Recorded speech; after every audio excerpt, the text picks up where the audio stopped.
ગુજરાતમાં 8 મ્યુનિસિપલ કોર્પોરેશનો અને 162 નગરપાલિકાઓ છે.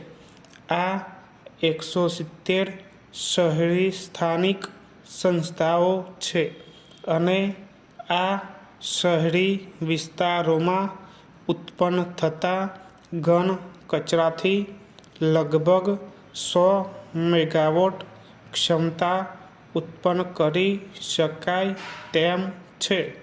ભારતે 2030 સુધીમાં તેના જીડીપીમાં ઉત્સર્જનની તીવ્રતા 45% ઘટાડવા અને 2030 સુધીમાં બિન-અશ્મિભૂત ઇંધણ આધારિત ઉર્જા સંસાધનોમાંથી લગભગ 50% સંચિત ઇલેક્ટ્રિક પાવર ઇન્સ્ટોલ ક્ષમતા પ્રાપ્ત કરવા માટે પ્રતિબદ્ધ છે.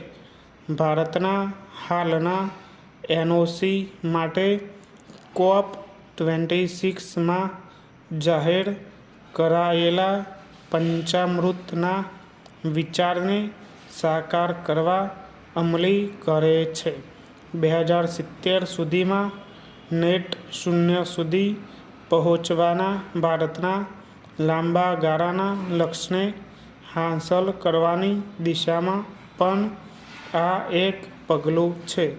આ પોલિસી હેઠળ વિકસિત બનનારા વિવિધ પ્રોજેક્ટ્સ માટે રાજ્ય સરકારે સિંગલ વિન્ડો સિસ્ટમ લાગુ કરી છે, જેથી પ્રોજેક્ટ શરૂ કરવામાં સમય અને શક્તિનો ઓછો વ્યય થાય.